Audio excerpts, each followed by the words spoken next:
Donc, bonjour, courte vidéo pour parler un peu de l'évaluation et pourquoi évaluer. Parfois, on va voir l'évaluation comme étant une finalité en soi, ce qui veut dire on va débuter certains concepts.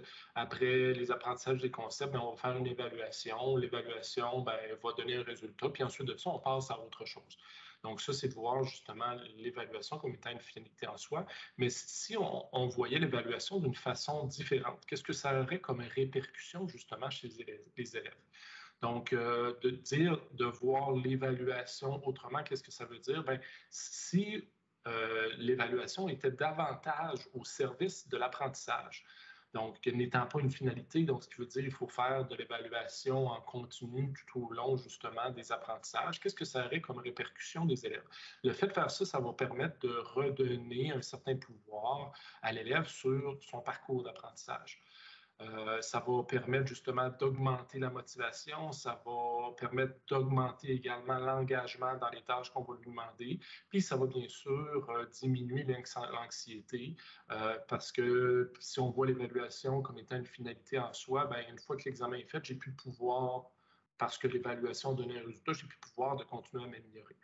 C'est sûr que pour y arriver, bien, il faut utiliser l'évaluation à plusieurs moments en cours d'apprentissage. Puis lorsqu'on va faire ça, bien, c'est sûr qu'il faut faire des rétroactions auprès des élèves pour dire, bien, voici ce que tu as fait, puis voici de quelle façon tu peux t'améliorer.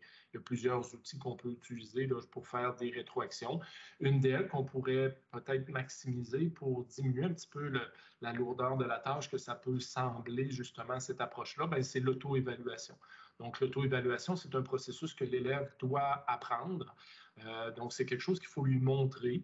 Donc, on doit lui fournir des grilles, puis voici les critères. Est-ce que j'ai réussi à atteindre telle chose, tel élément à l'intérieur de mes apprentissages? Puis, il faut lui montrer comment utiliser ces outils d'auto-évaluation-là. À ce moment-là, il est en train de voir l'évaluation pas comme étant bien, une finalité, mais un moyen que je peux utiliser pour faire mieux la prochaine fois.